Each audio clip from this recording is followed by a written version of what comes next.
speaking of USC, could be some changes in USC. Now, this was discussed yesterday with Dan Patrick. He had, read a report that was out from Scott Wolf, who covers the USC Trojans for Inside USC.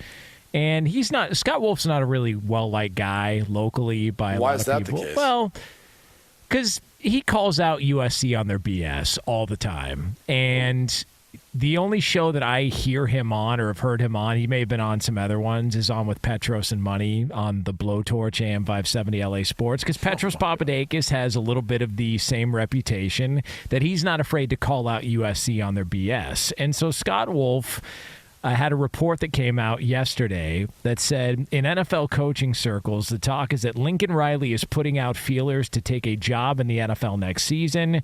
This chatter was going around even before USC's loss to Notre Dame. And the word is Riley would be open to an NFL job if he could follow Caleb Williams to the same franchise. If the Chicago Bears had the number 1 pick, it would probably be ideal for this theory. So that is a report out from Scott Wolf. Why not? It sounds like, I don't know, I've heard that somewhere before, like a few months back. Yeah, why not? Didn't I say this to you all a few months back and speculating all that? And I mean, I'll continue to say it. I think Washington's the most interesting one. Now, their record may not put them in a position to take him number 1 overall, if he indeed is still viewed as the number 1 quarterback in this class. But you have new ownership. You have a head coach who, I think is well liked in Ron Rivera, but if they don't get the results, I think people can make the excuse, hey, new ownership, we can move on from this. And it makes sense. It's where Caleb is from. You're trying to drum up interest in that franchise. That would be one way of doing it. That would be big. I'm really interested to see what happens with Washington the rest of the season. They don't have that much committed in Sam Howell. He's played well at times this year, but if you could get Caleb Williams, that changes a lot of dynamics of things. So I said it earlier, and even as it just applies moving forward, if you're Lincoln Riley, clearly those two have a strong relationship. He got him to come to Oklahoma. He got him to go to Southern Cal. That's right. They would love to work together. And I think that would be good for Caleb Williams early on, is knowing that system right away. I think you would see him and he wouldn't have as big of a jump as a lot of other quarterbacks who have to learn a different system. The biggest question would be whether or not Lincoln Riley as an offensive play caller would be able to have the impact that he's had in college at the NFL level. And one of the other portions of this article from Scott Wolf says that the other part of the theory is that an NFL team would tell Riley who to hire from a defensive standpoint on the defensive staff to avoid some of the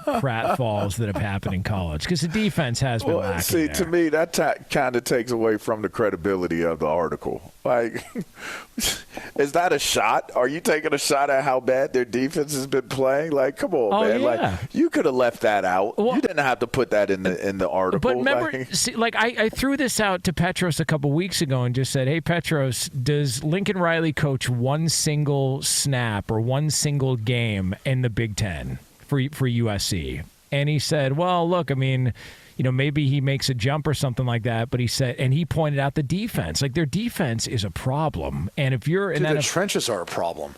I mean, let's be real for a second. They couldn't beat Utah last year. They lost to them twice. They play them again this year without Cam Rising. Easier task for them, especially hosting them at home. But if they can't make it past the Utahs, the Oregons, some of the other teams in the Pac-12, how are you going to stand up versus Ohio State and Penn State and Michigan? And that's not to mention teams like Wisconsin that have a similar build to what Utah is. Or Iowa. Yeah, Iowa for that matter. Although I think we've seen some bowl games. Or then next tier, Maryland. It's just I believe they will be competitive, but it's going to be a different brand of football, and it'll be interesting to see who has to adjust to who. Like, and if Lincoln Riley is still there, I think it's more run and gun type of deal. Obviously, they've shown that it's not more about stopping guys and playing more traditional type of football. It's driven by offense and by point production, and sometimes it's like that in the Big Ten, but you have to be able to switch styles. You know, if it doesn't work out today, that big plays and explosive plays are the thing that's working today. You got to be able to be in a brawl. You got to be able to take the punches. You got to be able to dish them out. That's the Big Ten. That's classic Big Ten. You got to deal with the Purdues. You can't really take a week off. You can't be like, oh yeah, this is this team. That's like I feel like we can, but as a fan, but you just can't. You know, you go visit Purdue and Purdue, you can lose. You know, you go visit Illinois and Champaign, you can lose.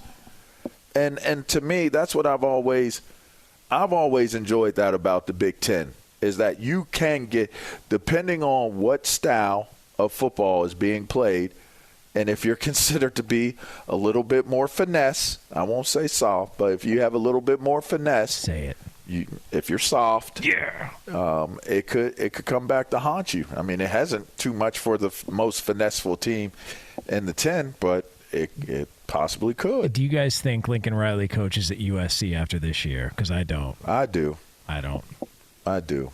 I think he doesn't. I'll say this: if you look at what he's been able to do so far between last year and this year, and by the way, it's weird. Like USC just lost for the first time this season, and granted they got pounded, but it feels like they've lost twice now.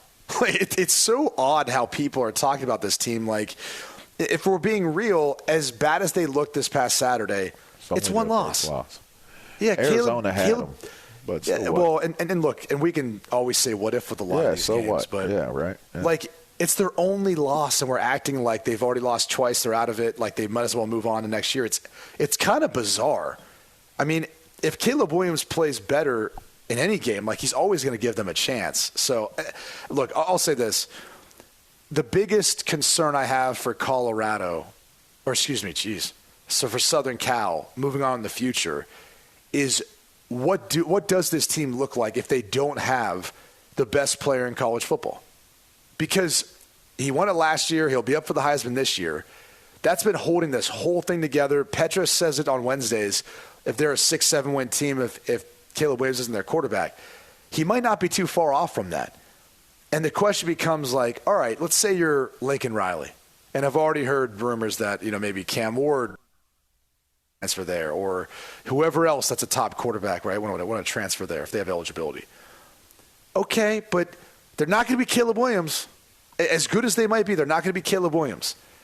And is that going to be enough to allow them to be competitive? Like, I think now more than ever, because of the narrative with Lincoln Riley and great offenses, Heisman Trophy winning quarterbacks, couldn't really get the defense to come along.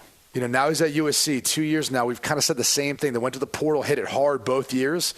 Yeah, kind of still seeing the same thing. I wonder if he doesn't mind trying to go now, and this is the right time, up to the NFL level where the talent's more equated, and he can try to exercise his X's and O's versus the best in the NFL with Caleb Williams as a quarterback, as a package deal. We kind of saw it in Arizona. It looked like it was working out early, then it didn't. But maybe this will be different. I do wonder how the impact of other college coaches maybe not working out will play a role in the thought process behind Lincoln Riley being a head coach in the NFL.